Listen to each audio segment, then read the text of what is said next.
제형저축이 출시 하루 만에 30만 계좌가 만들어지고 첫 납입 금액은 300억 원에 달하는 것으로 추산됩니다. 외환과 광주은행이 연 4.6%로 금리를 인상하며 최고금리 경쟁이 치열해질 전망입니다.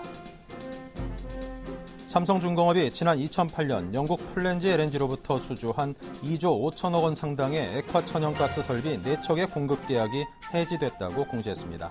이미 수령한 자금으로 그동안의 공사비를 충당할 수 있어 기업 실적에 미치는 영향은 작을 것으로 보입니다.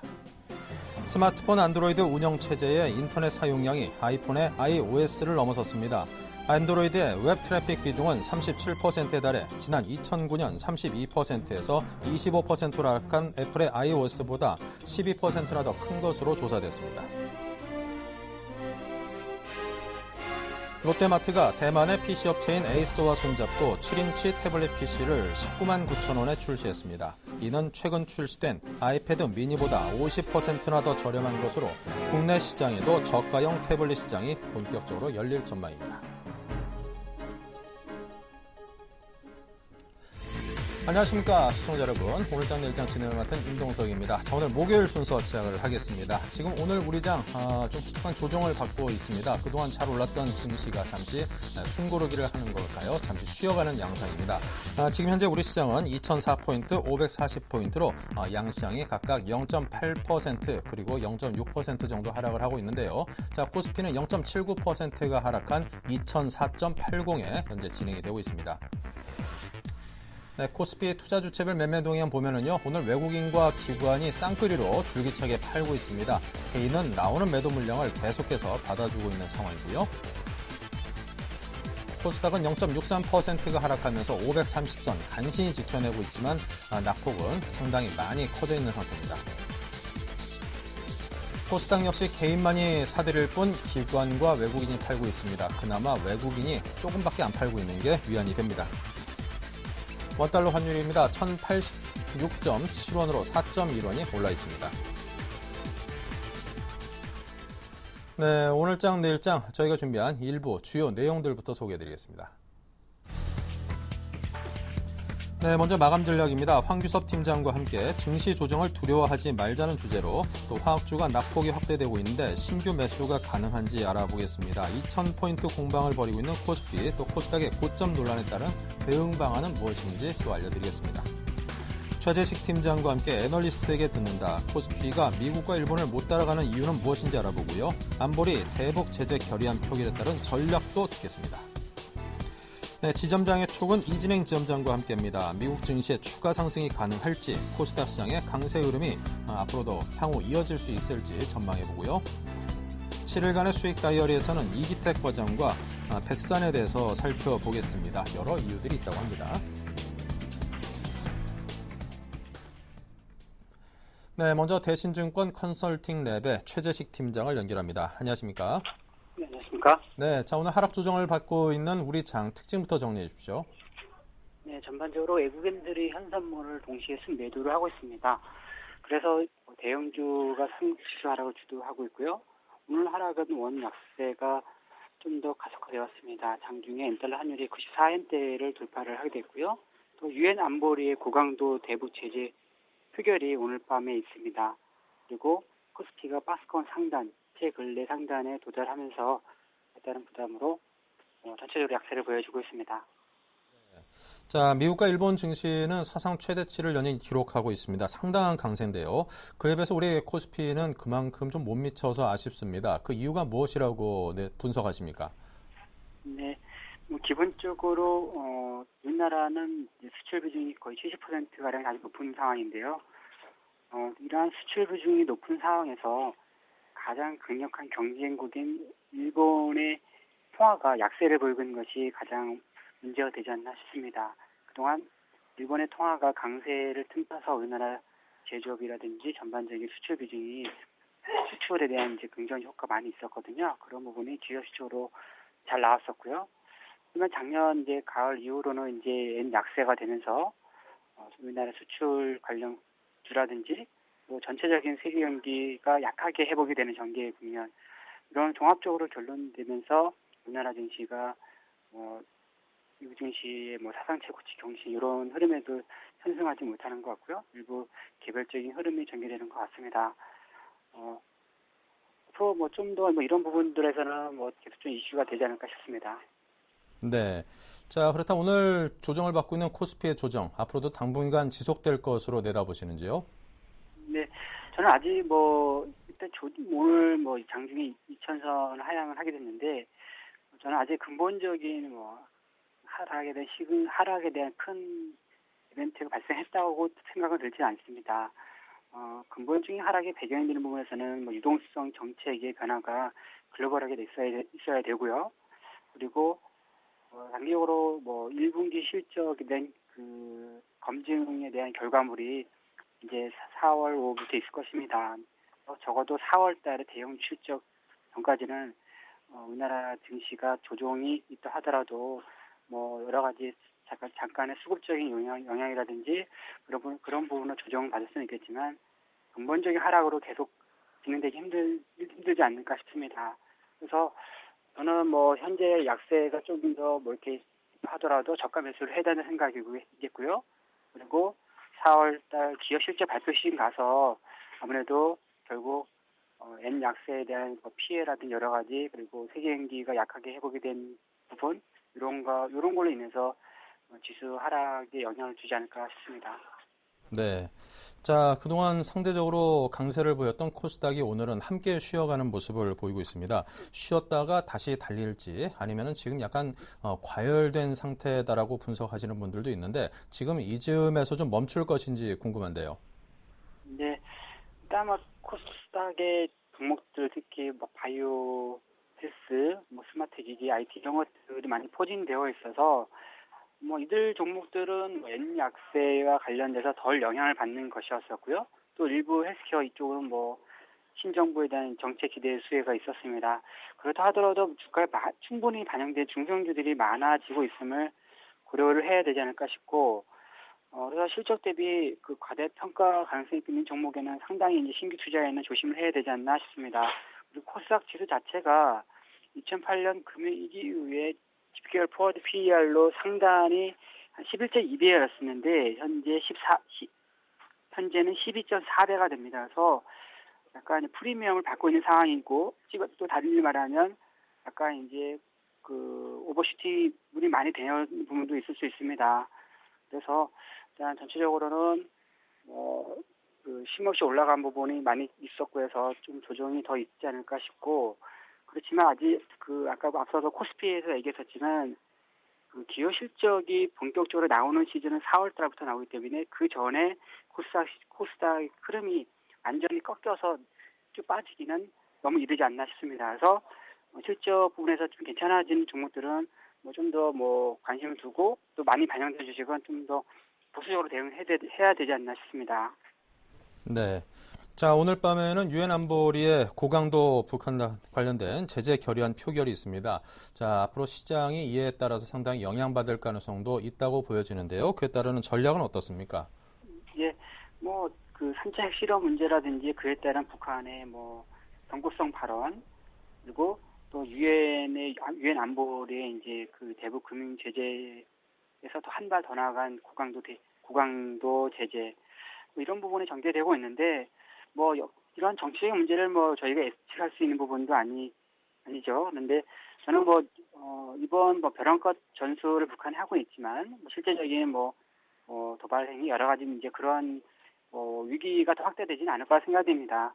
가장 근본적인 이유는 저는 예전처럼 중국의 이제 지지 의사를 북한이 얻지를 못하고 있어서 벼랑끝 전설 정도로 끝나지 않을까 싶고요. 그래서 지정학적 리스크로 오늘 좀 더 다른 데보다 더 약세를 보이고 있지만 좀 실적이 좀 그나마 낮고 또 방어적이면서 실적 괜찮은 소비주들은 좀 관심이 더도 되지 않나 싶습니다. 네. 자, 그렇다면 끝으로 오늘장 마감 전략까지 듣겠습니다. 이제 뭐 종합해보면 뭐 오늘 많이 올라간 주식에서 이제 코스닥들이 많이 조정받고 있는데 거기에서는 많이 올라간 주식 중에서 실적이 가대평가된 애들은 좀 더 보수적 대응이고요.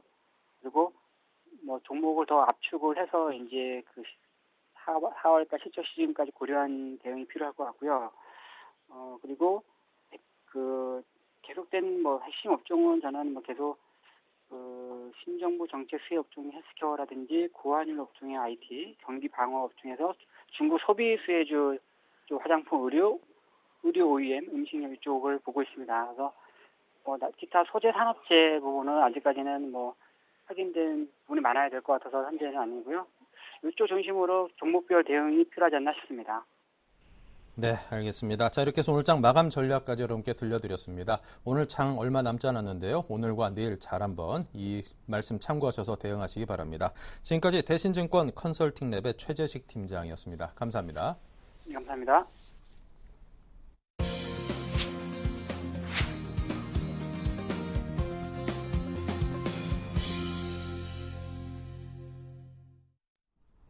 네, 지점장의 촉 시간입니다. 지점장만의 현 시장과 또 이슈 분석, 그의 독특한 시각을 들어보는 시간인데요. 오늘은 교보증권 목동잼의 이진행 지점장 연결합니다. 안녕하세요. 네, 안녕하세요. 네, 미국 뉴욕 증시 다우지수가 완만한 경기 확장세 42.47포인트, 0.3%가 상승하면서 연이틀 사상 최고치 경신했습니다. 자, 관심 가는 것이 앞으로 미국 증시의 추가 상승이 가능할지 궁금한데요. 네, 우선 미국 증시가 그 시캐스터 등의 일련의 어떤 우려에도 불구하고 역사적인 최고점을 역시 말씀하신 대로 돌파하고 있는 그런 상황인데요. 이러한 그 미국 증시가 과연 이제 강세를 추가적으로 이어갈 수 있을지 이런 논란이 좀 있지만 강세를 지속할 수 있는 어떤 뒷받침할 수 있을 만한 근거가 상대적으로 좀 약해 보입니다. 또 장기적인 안목에서 본다면 그럼에도 불구하고 좀 점진적인 상승 흐름을 이어갈 수 있지 않을까 이렇게 좀 생각을 하고 있는데요. 이렇게 보는 근거에 대해서 좀 말씀을 드리자면 첫 번째는 그 밸류에이션 조정이 그 기간과 수준 면에서 충분히 좀 진행되어지지 않았나 좀 생각이 들고요. 이에 따라서 최근에 주가 상승과 그 PER 상승에도 불구하고 그 PER 레벨이 아마 미국 시장이 한 13배, 13.5배 뭐 이 정도 수준에서 이제 거래가 되고 있는데 직전의 고점일 경우에서는 이제 25배까지 거래가 됐던 경험이 있거든요. 그래서 이 상대적으로 견주어 본다면 밸류에이션 관점에서도 사실상 역사상 최고치임에도 불구하고 이전과 비교해 봤을 때 좀 낮은 수치다라고 볼 수 있겠고요. 이러한 밸류에이션 조정이 일단락되고 나면 미국 증시는 항상 역사적으로 봤을 때 박스권 상단을 돌파하고 이제 새로운 장기 상승 국면으로 이제 진입했던 과거의 패턴을 우리가 돌이켜 봤을 때 추가적인 상승을 할 수 있는 부분이 아닌가 주목을 해봐야 되겠고요. 두 번째는 역시 정고점을 돌파하는 국면임에도 불구하고 좀 기술적인 과열이 예전에 비해서는 좀 적다라고 보는 것도 긍정적인 요소입니다. 그 미국 시장이 이전의 고점과 현재 그 거래를 좀 비교해 보면 아직 직전의 고점에서의 거래량의 좀 절반이 채 나오지 않고 있거든요. 뭐 이러한 거래 부진이 전체적인 미국뿐만 아니라 전 세계적인 현상이기도 한데요. 좋게 본다면 그만큼 좀 과열되지 않은 그런 시장 흐름이다라고도 해석이 좀 가능해 보이고요. 세 번째는 아무래도 밀접한 연관이 있을 수 있는 그 주식시장과 상품, 커머더티 또 이제 뭐 그 중에서도 특히 유가 부분하고의 상관관계를 좀 찾아보겠는데 올해 글로벌 증시의 랠리에도 불구하고 상품 가격이 전반적으로 좀 안정이 되어 있습니다. 이는 일시적인 요인이라기보다는 아마도 장기적인 요인에 근거한 흐름일 수가 있겠는데 글로벌 경제의 투자 사이클이 피크아웃됨에 따라서 경기가 이제 순환적으로 회복되더라도 아마 지난 10여 년 동안의 경우처럼 상품 가격이 막 추세적으로 폭발적인 레벨업이 될 수 있는 가능성은 그렇게 높게 보고 있지 않거든요. 보통 그 유가의 레벨업과 미국 증시의 박스권이 서로 좀 교차하고 하는 흐름이 좀 많았기 때문에 유가가 안정된 부분도 미국의 어떤 그 시장 레벨 PER을 상승시키는 요소가 될 수 있다는 측면을 좀 고려해봐야 되지 않을까 생각이 듭니다. 그렇지만 앞서도 말씀드렸지만 미국 그 역시 가장 지금 증시에 미국 시장이 역사상 최고치를 넘어가고 있는 상황에서도 크게 작용하는 어떤 매크로적인 환경과 또 경제의 어떤 펀더멘탈을 고려해 본다면 지금 여기서 폭발적으로 추가 상승할 수 있을 만큼의 어떤 그런 견고한 펀더멘털이 지금 뒷받침되고 있지 않거든요. 따라서 뭐 추가적인 조정 가능성도 염두에 두면서 그 단기 과열에 따른 어떤 부담감도 작용을 좀 하겠지만 항상 우리가 경계를 좀 두면서 3월 달 내내 좀 그 경계하면서 투자에 임해야 되지 않을까 생각을 하고 있습니다. 네. 자, 다음 이슈로 넘어가겠습니다. 새 정부에서 중소기업을 육성하겠다는 정책에 대한 의지를 강하게 밝히고 있고 또 글로벌 유동성이 상당히 확대되고 있기 때문에 그런 영향을 받아서 이제 코스닥이 연일 강세가 이어지고 있습니다. 코스닥 시장의 향후 강세 지속 여부에 대해서는 어떤 전망을 갖고 있습니까? 네, 먼저 그 코스닥 시장이 뭐 최근에 상당히 좀 그 상대적으로도 코스피 대비해서 좀 강세 흐름을 보여주고 있는데요. 아마 그 우리 코스닥 시장 지수 흐름을 좀 이렇게 유심히 좀 보시는 투자자분들이라면 즉 일봉보다는 이제 주봉이나 월봉을 보시면 더 쉽게 이해가 되실 텐데 2008년도 금융위기 이후에 약 4년간 지금 장기 박스권을 구간을 좀 보여주고 있습니다. 한 450포인트, 여기서 뭐 540, 550, 이 정도 구간의 100포인트 내외에서의 장기적인 어떤 그런 지루한 박스권 흐름을 보여주고 있는데 이렇게 오랫동안 이어진 박스권의 지금 현재 지수가 상단까지 다시 그 자리매김을 하면서 물론 오늘 좀 소폭 지수 조정을 받고 있지만 550선은 이제 목전에 두고 있는 그런 상황입니다. 전일 종가 기준으로 544포인트를 이제 기록을 했었죠. 지금은 한 3포인트 정도 또 이제 조정을 보이고 있는데 2008년 금융위기 이후 기준으로는 그 12개월 그 PER 상단이 11.2배였습니다. 근데 현재가 12.4배이기 때문에 그 수준 역시 좀 돌파한 상황이다라고 보실 수가 있겠고요. 밸류에이션 상으로는 그렇게 비교해 보면 좀 프리미엄이 형성되어 있는 구간으로도 볼 수 있지만 그렇게 부담스럽다라고 체감되지 않을 수도 있는 그런 시점으로도 볼 수가 있겠는데요.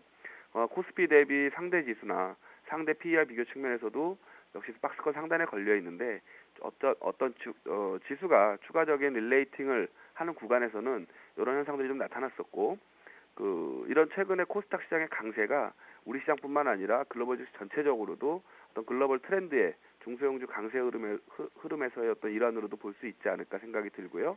그렇기 때문에 기관과 외국인들이 연초부터 꾸준히 관심을 보이고 있고 실제 시장에 적극적으로 좀 매수세가 유입이 되면서 수급적으로도 안정적인 흐름을 좀 뒷받침해주고 있지 않는가 생각이 듭니다. 그 내용적으로 좀 조금 더 구체적으로 살펴보면 시장 안에서의 미묘한 어떤 추세적인 변화를 좀 엿볼 수가 있는데요. 실제로 그동안 우리 시장의 코스닥 시장의 경우가 IT 업종의 비중이 절대적으로 좀 컸었습니다. 그래서 IT 업황에 따라 가지고 그 IT 경기 동향에 따라서 지수의 부침도 역시 심했던 것이 사실인데 작년 상반기부터죠. IT 업종과 내수주의 시가총액 비중이 이제 역전되는 현상을 보였습니다. 현재는 그 폭이 더 커지고 있는 이런 추세라고 보시면 되겠는데 무엇보다도 내수주들이 그 저성장 국면에서 새로운 패러다임에 발맞춰서 차별적인 성장세를 이어갈 것으로 예상이 되고 있는 가운데서 이제 새 정부, 박근혜 정부의 중소기업 지원 강화 그리고 내수 부양 의지와 함께 시장 영향력이 더욱 좀 확대될 것으로 이렇게 기대가 되고 있는 상황입니다. 한편 최근 또 반면에 글로벌 경기 회복 속에서 확고한 어떤 글로벌 경쟁력을 갖춘 이런 기업들 그리고 주요 신제품 등이 출시가 되면서 실적 개선 추세가 빨라지고 있는 그런 또 빨라질 것으로 앞으로도 턴어라운드가 예상되고 있는 IT 기업들이 이제 내수주의 상승의 뒤를 이어서 시가총액 증가세를 좀 뒷받침하기 시작했다라는 점으로 봤어도 향후에 추가적인 시가총액 증가세 및 코스닥 지수의 상승을 좀 뒷받침할 수 있는 그런 상승 가능성을 뒷받침하고 있지 않는가 생각이 들고요. 따라서 이렇게 본다면 지수의 박스권의 어떤 상향 돌파 가능성은 예전보다는 훨씬 좀 높아진 그런 상황이 아닌가 생각이 들고요. 밸류에이션 측면에서 봐서도 당분간은 추세적인 변화에 좀 힘을 보탤 것으로 보여지는데 일단 영업이익 증가율이 코스닥 시장이 2012년 또 금년 내년까지 연평균 한 23% 정도 이렇게 추가적으로 상승할 것으로 이렇게 예상이 됩니다. 그래서 실적 개선을 힘입어서 여러 가지 우호적이고 긍정적인 그런 모멘텀들을 갖추고 있는 흐름이라고 보시면 되겠고요. 그렇게 감안해 본다면 과거 아직까지는 좀 코스피 대비해서 상대적인 저평가를 보이고 있지 않는가 좀 생각이 들고요. 최근에 경기 회복에 대한 신뢰도가 상당히 높아지고 있고 대내 불확실성의 시장 영향력이 좀 완화되고 있다라는 점을 좀 감안해 본다면 아무래도 당분간은 코스피 대비해서도 초과 수익을 낼 수 있는 그런 흐름이 이어지지 않을까 생각이 듭니다. 하지만 최근에 이제 코스닥 지수가 좀 가파르게 상승한 영향이 좀 있거든요. 따라서 단기적으로 봤을 때는 좀 가격적인 메리트가 좀 희석이 되고 있고요. 아마도 이제 업종 또는 이제 종목별 옥석 가리기가 좀 진행되지 않을까 생각이 듭니다. 그런 과정에서의 어떤 조정은 진행될 수 있겠지만 추세 전환 및 중장기의 어떤 레벨업 시도는 꾸준히 이어질 가능성이 좀 높다라고 판단해서 주요 변곡점을 넘어서 이제 새로운 추세가 좀 나타나지 않을까 이런 기대를 해도 좋다라는 생각을 하고 있고요. 앞으로 계속 관심을 가지시고 그 비중을 좀 확대하셔도 좋다라는 판단을 하고 있습니다. 네. 자, 실적 그리고 수급 모든 면에서 상당히 양호한 데다가 그리고 이제 새 정부의 중소기업 육성 의지마저 겹치면서 코스닥이 상당히 힘이 실리는 양상인데요. 자, 그 안에서 특별히 주목해 볼 만한 업종 어디로 좀 압축을 해야겠습니까? 네, 업종에 앞서가지고 일단 그 지수 흐름을 좀 보면은요, 지난 시간에도 말씀드렸지만 3월 달에 조금 숨고르기를 하면서 그 이제 추가적인 상승을 시도하기 위한 에너지를 좀 모으는 과정이 되지 않을까 좀 생각이 들고요. 역시 방송을 하고 있는 오늘 목요일인데 그동안 좀 가파른 상승세를 이어왔던 시장이 좀 차익 매물이 좀 출회가 되고 있는 그런 과정에서 약세 흐름을 좀 보이고 있습니다. 특히 코스닥 지수는 이제 그동안 제대로 된 조정 없이 그야말로 좀 거침없이 직전 고점을 이제 까지 달려왔기 때문에 어떻게 보면은 조정 자체가 좀 자연스럽지 않나 이렇게 여겨지고요. 문제는 이러한 시장 조정이 언제까지 어떻게 이어질 것인가에 대해서는 좀 고민이 되는 시점인데 여기에 대한 해답은 우선 이러한 상승을 이끈 원인으로부터 좀 분석해 볼 필요가 있겠는데요. 그동안 그 시장 상승 추세가 미국 양적 완화 조기 종료에 대한 우려 완화 또 외국인이 이끄는 전형적인 유동성 장세가 나타났다고 이렇게 볼 수가 있습니다. 하지만 유동성 장세는 항상 오버슈팅을 동반했기 때문에 이는 좀 경계해야 할 어떤 요소 중에 하나이다라고 생각이 듭니다. 그래서 단기적으로 봤을 때는 코스닥 시장이 좀 다소 좀 과열된 국면이라고 좀 보실 수도 있겠지만 이제 유동성 장세가 앞서 말씀드렸듯이 실적 장세로 바뀌는 과정에서의 숨고르기 정도로 좀 보시면 될 것 같고요. 따라서 향후 상승세는 어떤 이런 기간 조정 내지는 그 가격 조정을 좀 거치면서 완만하게 진행되지 않을까 생각을 하고 있고요. 지금의 조정은 시장이 한 단계 더 레벨업하기 위한 자연스러운 조정 따라서 지수를 박스권 1950과 2050 정도 또 직전 고점에서 2030 정도 안에서의 어떤 좁은 박스권을 설정해 놓으시고 트레이딩 하시면서 대응하시면 될 것 같고요. 주가 조정 시마다 그동안 조금 단기적으로 급등했던 종목들을 현질 못 하셨다라면은 조정 시에 이제 매수 관점에서 보시면 될 것 같습니다. 코스피 지수가 오늘 이제 2000선에서 테스트를 하고 있는데요. 아마도 심리적으로 지지와 저항선으로 작용할 수 있는 2000선의 어떤 그 지지 가능성을 좀 이번 주 내일까지는 좀 보셔야 될 것 같고요. 조정 시마다 실적주 위주를 분할 매수하자라는 전략을 말씀드리겠고 가파르게 오른 지수의 어떤 기간 조정으로 생각해 본다면 역시 박스권 내에서의 단기 트레이딩 전략 하면서 중기적으로는 조정 시마다 매수 관점을 말씀드리겠습니다. 네. 자, 그렇다면 이제 끝으로 초기 온 종목에 대해서 좀 듣고 싶습니다. 어떤 종목 관심 두고 계십니까? 네, 오늘 말씀드릴 종목은 신규로 편입을 고려하고 있는 유엔젤이 되겠습니다. 먼저 기존의 포트폴리오에서 조금 변화가 있겠는데요. YG원과 대한제강 각각 10%씩 편입하고 있었던 두 종목을 일단은 관심 종목에서 제외를 하겠고요. 21선 손절가에 제시해드렸던 손절가에 도달하지는 않았지만 또 수익률 제고 차원 그리고 또 21선 하향 이탈한 흐름 여기에 이제 기간 경과 등을 좀 이유로 해서 단기적으로는 좀 관심에서 제외를 하도록 하겠습니다. 20%의 주식 비중을 줄이고 10% 비중으로 유엔젤이라는 종목을 한 종목 편입을 하겠는데요. 유엔젤 동사는 무선 인터넷 솔루션 업체로 자본금이 한 66억에 시총은 600억 정도의 좀 작은 종목이 되겠습니다. 그동안 이제 신규 사업으로 인도네시아에서의 자원 개발 사업에 참여하면서 성과가 이렇게 썩 좋지는 않았던 것 같고요. 여기에 따라서 성장세가 좀 둔화되면서 주가가 최근 수년간 좀 부진했었는데 그럼에도 불구하고 앞으로는 좀 턴어라운드를 좀 기대해봐도 좋지 않을까 하는 시점에서 소개를 드리는데 일단은 클라우드 컴퓨터 기반의 데이터와 앱을 공유하는 방법에 대한 특허권을 가짐으로 인해서 향후의 성장성을 좀 부각이 되고 있고요. 인도네시아에 진출했던 자원개발 사업 진행이 이제 중단이 되었습니다. 그래서 어떤 이런 부분에 대한 불확실성이 좀 해소됐다라는 점, 또 본업인 어플리케이션 임대 사업에서 또 최근에 들어서 꾸준히 흑자를 내고 있기 때문에 이번 자원개발 사업 중단으로 인한 어떤 손실을 앞으로는 향후에는 좀 이제 커버해 나가면서 회사의 성장 동력으로 작용하지 않을까 생각이 듭니다. 종합해 보면 일단 우량한 재무 구조와 캐시카우를 가지고 되었고요. 또 자원개발 사업에 따른 리스크가 상당히 좀 소멸이 되었고 여기에 이제 모바일 게임을 비롯해서 신사업에 대한 이런 것들을 고려해 본다면 향후에는 최근에는 다소 좀 소외되어 있지만 현재 주가 수준인 4,500원 선에서 한번 관심을 가져보시면 좋을 것 같고요. 목표 주가는 뭐 단기적으로 한 5,500원 선을 제시해드리겠고 손절 가격은 4,000원을 제시해드리겠습니다. 네. 자, 이렇게 해서 유엔젤에 대한 이야기까지 들어봤습니다. 자, 그렇다면 계속해서 지난주 포트폴리오 확인하겠습니다.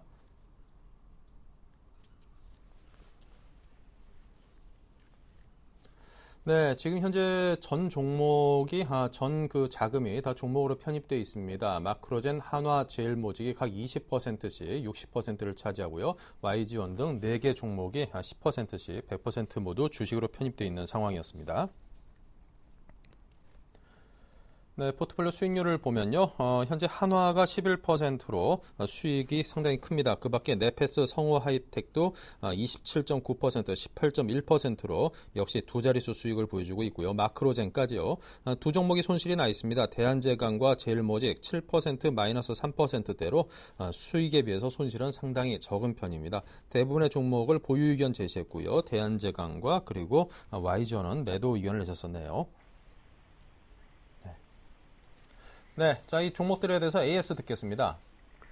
네, 오늘은 뭐 한 종목만 좀 말씀을 드리려고 네. 하는데요. 일단 지난 시간에 목표 주가를 상향하면서 계속적으로 보유 의견을 드렸던 마크로젠에 대해서 말씀을 좀 드리겠는데요.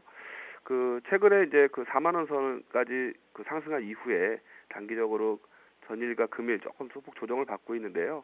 최근 들어서 그 시장 내에서 바이오, 제약주에 대해서는 지속적으로 꾸준한 관심이 좀 높아지고 있는 것은 사실입니다. 그 중에서도 그 유전자 분석 관련된 업체들, 뭐 진단기기라든지 이런 업체들에 대해서도 시장의 기대가 상당히 커지는데요.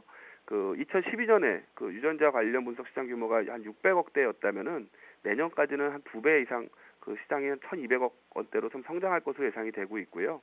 아마도 그 중에서도 가장 그 오래된 업력을 좀 자랑하고 있고 선두주자라고 할 수 있는 마크로젠에서는 주목을 하고 있는데 경쟁사들도 이제 속속 그 유전자 분석 키트를 상용화하고 있습니다. 그래서 시장이 그 볼륨 자체가 커지고 있고요. 그 어떤 전 세계적으로도 유전자 분석 사업에 대한 꾸준한 성장 기대감으로 봤을 때는 유전자 분석을 하는 업체들에 대해서 관심이 좀 커지고 있는데요. 아무래도 앞으로도 마크로젠의 경우에는 매출의 상당 부분 차지하고 있는 시퀀싱 사업부 이쪽에서의 어떤 그 프리미엄 유전자 분석 서비스의 매출 증가세가 상당히 가파르기 때문에 이런 점들을 고려해 본다면 향후에 추가적으로 뭐 마크로젠을 포함해서 제약 바이오 업체들에 대해서는 선별적으로 관심을 가지고 접근하셔도 좋을 것 같고요. 마찬가지로 목표 주가는 계속해서 5만 원을 제시해 드리도록 하겠습니다. 네, 자, 이렇게 해서 오늘은 마크로젠에 대한 AS까지 들어봤습니다. 유엔젤 종목 신규 편입까지 함께 여러분께서 참고하시고요. 지금까지 이진행 지점장과 함께했습니다. 감사합니다. 네, 감사합니다.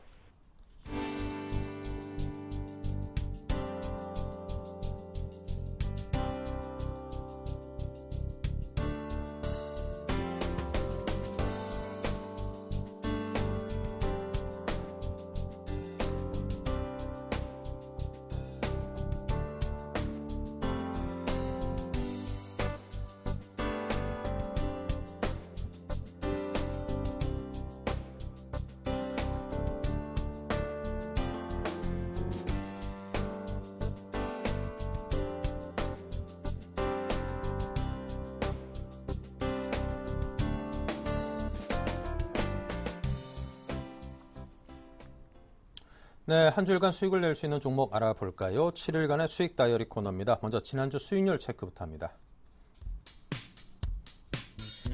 네, 지금 현재 7일간의 수익 다이어리 5종목입니다. 박현상 대리의 SBS 미디어 홀딩스가 0.5% 수익으로 그나마 수익권이 돼 있고요. 이정복 대표의 테라세미콘 마이너스 2.3, 전진우 팀장의 화이텍 마이너스 1.8, 크라운제가 마이너스 1.1, 이노칩이 마이너스 2.3%로 1에서 한 2%대의 하락을 손실이 나 있는 상태입니다. 네 종목이요. 네, 오늘은 매주 목요일 관심 종목을 소개해 주시는 분이죠. 하이투자증권 금융센터의 이기택 과장과 함께하겠습니다. 안녕하십니까? 예, 안녕하세요. 네, 자, 지난주 관심 종목 AS부터 먼저 하겠습니다. 예, 뭐 우전을 한다는 말씀드렸던 걸로 기억나는데요. 스마트폰 부품주들이 시장을 이끄는 주도주 역할을 했습니다. 그런데 그동안 상승폭이 크다 보니까 일단은 차익 실현 매물을 좀 받아내는 모습이고요. 추세는 뭐 계속해서 유지되고 있는 종목이고 기관보다 외국인들의 러브콜을 많이 받는 종목이다라는 관점에서 계속해서 홀딩 전략 유효하다라고 말씀을 드릴 수가 있겠고요.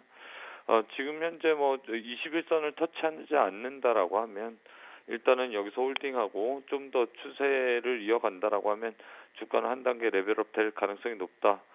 그리고 다음 달에 갤럭시 4가 나오면 그때 발맞춰서 또 관련 부품주들 일단은 기대감 때문에 올라왔던 것은 1분기 실적을 가지고 또 한 차례 얘기가 나올 수 있으니까 홀딩 전략 유효하다라는 말씀 드릴 수가 있겠습니다. 네, 자 그렇다면 이제 오늘 종가로 들어서 한 주간 수익 낼 수 있는 종목은 어디일까요? 예, 일단 뭐 다들 아시겠지만 백산이라는 종목이 최근에 리포트도 나오고 그리고 소외됐던 종목이 다시 또 시장의 부각을 받고 있습니다. 인조피혁을 만드는 회사인데요. 우리나라에서 대표적으로 인조피혁을 만드는 곳은 세 군데가 있습니다. 덕성하고 백산 그리고 대연화성 이렇게 세 군데가 있는데요. 인조피혁 시장을 왜 다시 눈여겨봐야 되냐면 최근에 들어서 일단 기본적으로 인조피혁하면 꾸준한 매출과 안정적인 영업이익을 나타냈습니다. 그런데 성장성이 둔화가 됐었던 건 사실입니다. 인조피혁하면 가장 먼저 우리가 신발, 옷, 의류 등에 사용하는 것으로 여겨지고 의자라든가 최근에 고급형 자동차에는 인조피혁 시트가 들어가는데 그게 어느 정도 시장 정체 그러니까 일단 차 있는 모습을 보였습니다만 최근에 들어서 타블릿 PC 케이스라든가 휴대폰, 스마트폰 케이스가 가죽으로 많이 되어 있습니다. 이에 따라서 인조피혁이 일단은 동물 보호 차원에서도 사용처가 더 넓어졌고요. 기존에 우리가 사용하는 일반 가죽 그것과 인조피혁이 거의 차별화가 안 될 정도로 인조피혁 재질이 좋아졌다라는 부분입니다. 이에 따라서 아시는 분들은 아시겠지만 인조피혁 시장은 계속해서 성장할 것으로 보이고 올해 그러니까 원래 백산이 원래 받던 멀티플이 약 한 11배에서 12배 정도인데 올해 예상 실적 대비해서 PER 8배 정도니까 주가는 올라 보이지만 일단 절대평가에서 좀 싸다 그렇게 볼 수가 있겠습니다. 그래서 지금 현재 주가에서는 목표 주가 8,000원까지 도달 가능해 보이고요. 일단 지금 현재 6,000원 초반인데 6,000원대 초반에서는 매수 관점으로 유지해도 좋다라는 말씀 드릴 수가 있겠습니다. 네, 자 이렇게 해서 스마트폰이나 태블릿 PC의 커버 시장 확대에 따른 수혜를 받을 것으로 예상이 되는 백산에 대해서 오늘 추천 말씀 들어봤습니다. 워낙 스마트폰 자체 시장이 넓어지고 있는 만큼 그에 따른 아세 시장의 확대와 함께 수익이라든가 여러 가지 면이 상당히 크게 신장될 것으로 기대가 됩니다. 지금까지 하이투자증권의 이기택 과장과 함께했습니다. 감사합니다. 네, 감사합니다.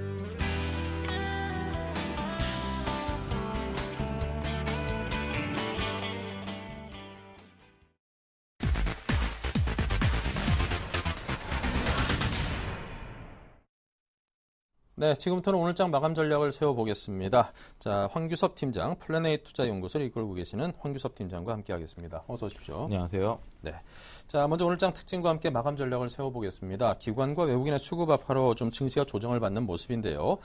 다른 글로벌 증시에 비해서 힘이 상대적으로 약한 우리 증시입니다. 디커플링 우려가 상당히 지속될 것으로 우려가 되는데요. 네, 그렇습니다.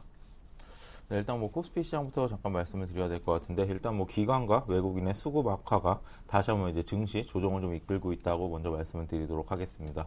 2020선까지 이제 올라가고 그 위로 지금 상단을 터치하면서 외국인의 매수세가 좀 강화되었던 부분이 있고요. 그 다음에 이제 기관의 매도세가 조금 나오긴 했지만 그래도 기관도 좀 견조한 흐름을 보여주었습니다. 하지만 이제 오늘장 같은 경우에 두 분이 합쳐서 한 1,500원 정도, 1,500억 원 정도 지금 내놓고 있는데 개인이 한 1,700원 정도 사면서 지수를 방어하는 모습 보여주고 있습니다. 장중에 1% 넘게 하락하면서 지금 2,000선을 좀 터치를 하고 내려왔었는데 지금은 다시 한번 뭐 2,000선을 터치하는 모습 보여주고 있습니다. 아무래도 이제 글로벌 이슈가 좀 소강 상태이고 디커플링이 다시 뭐 시작되는 거 아닌가 이런 우려가 지금 팽배한 것 같은데 저는 뭐 그렇게까지 생각은 하고 있지는 않습니다. 글로벌 이슈가 소강 상태이긴 하지만 이런 이슈 속에서 다우지수가 지금 역사상 뭐 신고가를 쓰고 있기 때문에 계속해서 유동성 장세는 좀 이어지지 않을까라고 판단을 하고 있고요. 그다음에 조정 장세 속에서 오늘 같은 경우에 이제 이등주가 좀 많이 올라가고 있는데 이등주에 대한 이제 IT 이등주에 대한 접근은 아직까지 좀 유효하다라고 이렇게 말씀드리고 싶습니다. 뭐 종목으로 나눠서 보자면 역시나 뭐 전일이나 전전일 크게 상승했던 SK 하이닉스 같은 경우에 오늘도 좀 빨간줄로 1% 정도 상승하는 모습 보여주고 있고요. 뭐 LG전자나 LG 디스플레이 같은 경우에도 견조한 흐름 보여주면서 삼성전자에 대한 부담감 그리고 삼성전자가 2% 정도 하락하면서 지수를 끌어내고 있지만 IT 이중주들이 좀 그 부분을 좀 메꿔주는 것이 아닌가라고 판단해 볼 수 있겠습니다. 이제 또한 2천 공방 속에서 이제 낙폭과대주에 대한 매수가 유효하다고 이렇게 써놨는데 하지만 경기 민감주에 대해서는 좀 부정적인 시작을 아직까지는 가지고 있습니다.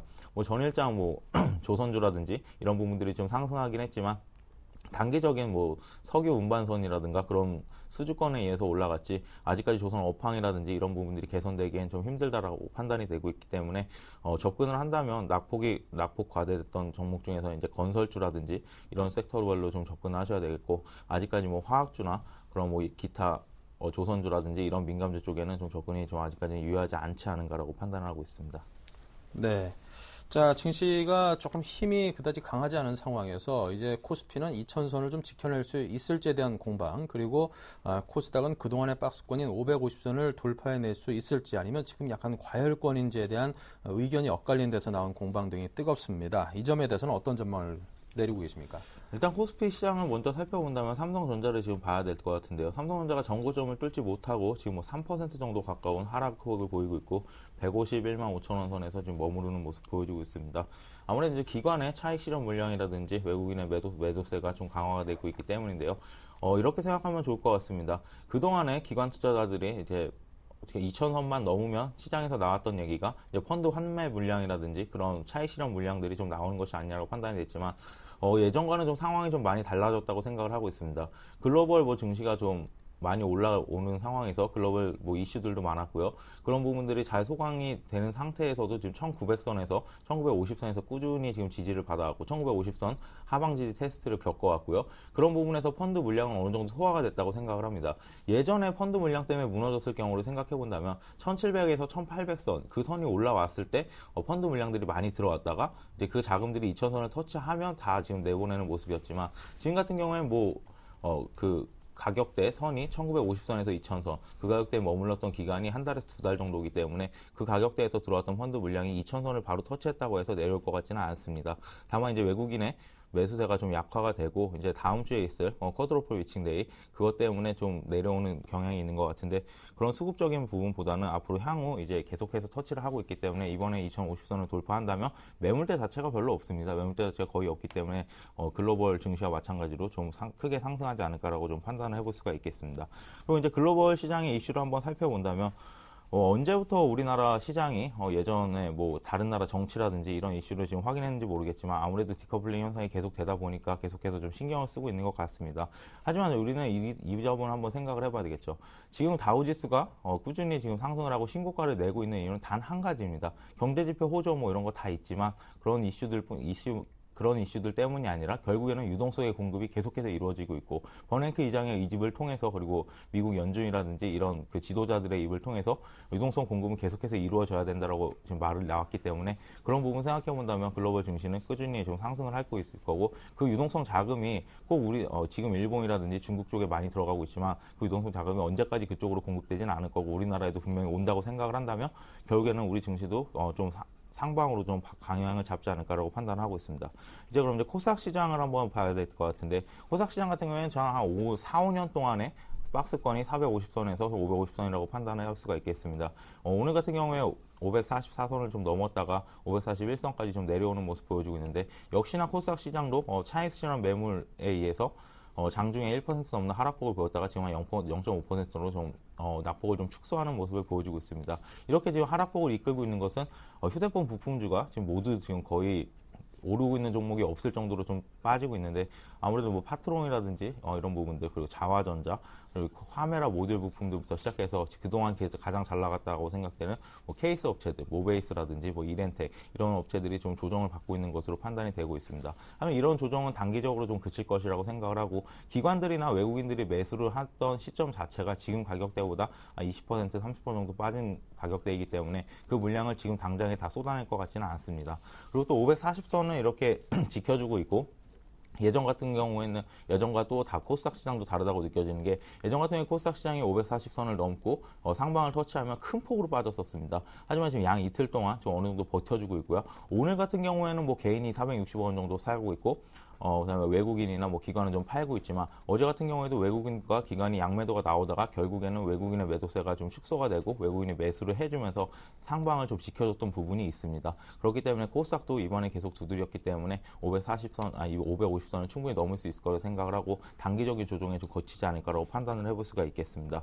그리고 이제 코스닥 시장이라든지 이제 코스피 시장에서 어떤 종목을 좀 사야 되느냐에 관심이 좀 있으실 것 같은데, 저 같은 경우는 이제 스마트폰 부품주가 어느 정도 많이 올랐고, 대형 IT주들도 2등주들이 좀 올라가고 있기 때문에, 그 2등주들이 올라가는 이유를 생각해 본다면, 이제 스마트폰 부품주, 스마트폰에 관련된 종목들도 있겠지만, 결국에 이제 반도체 업황과 그로 인한 뭐 태블릿 PC라든지 이런 부분들에 의해서 디스플레이 장비 업종이 좀 관심을 받을 것이라고 생각을 합니다. 그래서 이제 반도체나 디스플레이 업종 쪽에도 관심을 이제는 좀 가져야 될 시점이 아닌가라고 판단해 볼 수 있겠습니다. 네, 자 이번에는 코스닥이 박스권을 넘어서서 고점을 넘어설 것으로 전망을 해주셨고요. 그동안 수급적인 측면에서 관심을 많이 받고 있던 스마트폰이라든가 IT 관련 부품주에 대해서 좀 관심을 둬볼 필요가 있어 보입니다. 자, 반면 이제 낙폭과대 업종 하면 여러 가지가 있습니다만, 그 가운데 또 한 가지가 화학주입니다. 끝도 없이 추락을 했었는데, 자 이제 좀 바닥을 친 것인지, 아니면 지금 정도에서는 좀 산다면 이제 좀 벌 수 있을 만한 자리인지 알려주십시오. 네, 아까 서두에 말씀드렸다시피 아직까지 경기 민감주 중에서 조선주라든지 화학주에는 좀 접근은 아직까지 좀 유효하지 않다라고 말씀을 드렸는데, 그렇게 생각하는 이유를 좀 말씀드리도록 하겠습니다. 화학주 같은 경우에 효성이 좀 하락을 이끌었는데요. 효성 같은 경우에 뭐 대주주 리스크도 있었고 실적 악화 부분이 겹치면서 좀 겨박제로 인해서 큰 폭으로 하락을 했습니다. 그에 따라서 지금 롯데케미칼이라든지 뭐 금호석유 이런 종목들이 지금 모두 같이 떨어진 모습을 보여주었었는데, 특히 이제 오늘 같은 경우 롯데케미칼이 시총 상위주 중에서 가장 큰 낙폭을 좀 기록할 정도로 많이 떨어지고 있다고 보시면 될 것 같습니다. 아무래도 NCC 기반 그리고 나프타 기반의 화학주들이 이렇게 떨어지는 이유는 중국의 재고 물량이 많이 쌓여있기 때문인데요. 올 초까지만 해도 화학주에 대해서 긍정적인 리포트들이 많이 나왔었습니다. 그 이유는 중국이 춘절 전에 많이 재고를 소진할 것이고, 그다음에 이제 중국에서도 새 정권이 들어섰죠. 그 정권 이후에 이제 뭐 도시 개발이라든지 그런 정책들에 의해서 화학주들이 많이 좀 상승할 것이다 이렇게 판단이 됐지만, 결국에 시간이 지나 보니까 예전에 차화정 때의 화학주가 아니다라는 지금 판단이 들고 있습니다. 그렇기 때문에 지금 당장 업황이 돌아서거나 뭐 재고가 소진될 이유는 별로 없어 보이고요. 결국에는 중국 업황을 봐야 되는데, 중국의 경기 상황을 봐야 되는데, 중국의 경기 상황은 지금 뭐 계속해서 인민대회가 열리고, 인민대표자 회의가 열리고도 있지만, 그래도 지금 주가의 탄력이 좀 약간 떨어지는 모습을 보여주고 있기 때문에 아직까지 업황이 돌아서기에는 좀 문제가 있지 않나라고 판단이 되고 있습니다. 그리고 이제 뭐 신규 매수를 좀 여쭤보셨는데, 신규 매수 같은 경우에는 역시나 이제 업황이 뭐 개선되지 않았고 일단 실적이 찍혀주지 않기 때문에 계속해서 좀 상승하기에는 좀 무리가 있지 않나라고 판단이 되고, 낙폭 과대로 인한 기술적 접근만 가능할 뿐이지 단기 대응 말고는 중장기로 끌고 가기에는 아직까지 좀 무리가 있다고 생각을 하고 있습니다. 네. 자, 그동안 속삭였던 종목 중에 업종 테마 하면 또 태양광주도 이렇게 빼놓을 수 없습니다. 네, 개인적으로는 그렇습니다. 별로 이렇게 좀 전망이 좋지 않은 사업이 아닌가라는 생각도 드는데요. 네. 자, 오늘은 반등했습니다. 이 반등세 좀 지속될 수 있을까요? 아무래도 오늘 반등 같은 경우는 이제 폴리시클리콘 가격이 이제 단기적인 상승으로 인해서 지난주보다 한 7% 정도 상승한 걸로 알고 있는데, 키로당 한 18달러 정도의 거래가 되는 것으로 알고 있습니다. 그 부분에 의해서 좀 상승을 했고, 그리고 시장이 빠지다 보니까 더 이상 살 종목이 없기 때문에 낙폭이 커졌던 태양광주에 좀 매기가 몰리는 것이 아닌가라고 판단이 되고 있습니다. 제가 생각하기에는 아직까지 뭐 이 가격이 유지될 것에는 되고 가격 상승분이 좀 전가가 될 것이냐 이런 부분을 봐야 될 것 같은데, 그 부분은 아직까지 무리가 있다고 생각을 하고, 그리고 반도체 치킨 게임이 지속되다가 끝난 게 한 4, 5년이 걸렸습니다. 아직도 폴리실리콘 시킨 게임은 진행이 되고 있다고 생각을 하기 때문에 지속성이 없는 단기적 반등으로 마무리가 예상이 되고요. 시장이 돌아선다면 다시 한번 또 소외를 받지 않을까라고 판단해 볼 수 있겠습니다. 네. 자, 그렇다면 이제 또 유럽 중앙은행 관련해서 또 들어보겠습니다. 유럽 ECB 회의 관련해서는 어떤 전망을 갖고 계시는지 들려주시죠. ECB 회의 같은 경우에 이제 아무래도 좀 미국과 좀 연관을 해서 봐야 될 것 같은데요. 어차피 엔저의 영향은 엔저에 대한 회의 같은 결과 같은 것은 이제 미국에서 이제 일본의 손을 어느 정도 들어주면서 끝났다고 생각을 하고 이제 향후 양적 완화를 지속을 할 것인지 아니면 이제 양적 완화를 좀 그만두고 이제 좀 출구 전략으로 갈 것인지 이런 부분인데 아직까지 그러기에는 뭐 시기상조라고 생각을 하고 ECB에서도 버냉크 의장과 마찬가지로 양적 완화에 대한 지속성을 언급하는 것으로 좀 끝날 것으로 예상을 하고 있습니다. 네, 알겠습니다. 자, 끝으로 이제 종목에 대해서 한번 이야기 들어보죠. 오늘 관심주 어디 추천하시겠습니까? LIG ADP라는 종목을 좀 가지고 나왔는데요. 좀 시가총액이 좀 작다 보니까 좀 생소하신 분들도 있을 것 같습니다. LIG ADP 같은 경우는 이제 LG 디스플레이양 장비 업체라고 보시면 될 것 같은데요. 아까 서두에 말씀드렸다시피 이제 디스플레이나 반도체 쪽에 좀 관심을 가지고 시작을 한다면 반도체 장비주, 선투자되는 장비주에 좀 관심을 가져야 되지 않을까 하고 좀 가지고 나왔습니다. 동사 같은 경우에 이제 엔캡이라고 해서 충격을 흡수하는 이제 뭐 증착 장비라든지 봉지 장비 쪽에 좀 장비를 업체에 납품을 하고 있고요. LG에 대해서는 이제 5세대 디스플레이 정도 납품을 했고 8세대 지금 장비까지 완료가 된 상황입니다. 얼마 전에 LG 디스플레이에서 7천억 원이 넘는 OLED 부분에 투자를 한다는 부분이 밝혀졌는데 그 장비를 이미 LG전자와 같이 LG 디스플레이와 같이 개발을 완료한 상태이기 때문에 가장 먼저 좀 수혜를 보지 않을까라고 판단을 해볼 수가 있겠습니다. 결국에 이제 LG 디스플레이의 OLED 투자 수혜 때문에 이제 주가가 좀 상승할 것이라고 예상을 하는데 LG 디스플레이의 내부 점유율이 70% 이상이 넘습니다. 증착 장비에 대해서는 동사가 차지하는 비중이 70% 이상 되기 때문에 그 부분에 대해서 LG 디스플레이가 투자를 지속함에 따라서 계속해서 좀 수혜를 볼 것이라고 예상을 하고요. 작년 같은 경우에 이제 실적이 적자가 좀 났습니다. 한 180억 원 정도 가까운 적자가 났는데 이 부분은 역시나 지금까지 매출 비중이 LCD 부분, 그러니까 TFT LCD 부분 약간 좀 사양 산업이고 경쟁이 심화된 그쪽 부분에 좀 아직까지 매출 비중이 높았는데 그런 부분 때문에 좀 실적이 안 좋았다고 생각하고 올해 1분기 같은 경우에는 충분히 좀 턴어라운드 할 수 있을 것이라고 생각을 하고 있습니다. 그렇기 때문에 이제 뭐 매수가 자격 자체는 현재 가격이 뭐 3,950원 선 그런 정도 좀 정해지도록 하겠고요. 비중은 한 15% 정도 가지고 가는 것이 어떨까 생각을 하고 목표 가격 같은 경우에는 이제 3개월 정도 잡아서 3개월이라고 잡는 이유는 1분기 실적이 찍어주는 걸 확인을 해야 되기 때문입니다. 그 실적 확인하면서 가시는 걸로 해서 한 목표가 5,000원 정도 정해드리고 손절 가격은 시장 상황 보시면서 21선 터치선인 종가 기준으로 3,500원 선 정해드리도록 하겠습니다.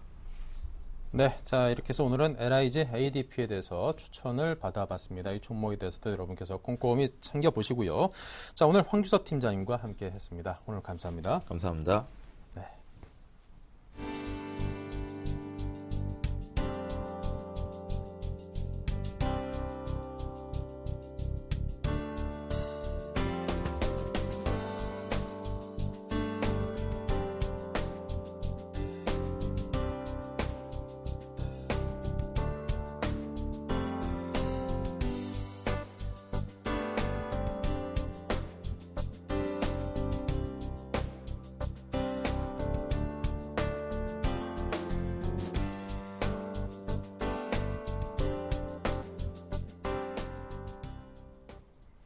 네, 여러분께서 상당히 좋아하시는 1,000만 원으로 1억 만들 코너 매주 목요일에 진행이 됐죠. 오늘은 플랜A 투자연구소 김상균 팀장이 기업 탐방 일정으로 쉰다고 합니다.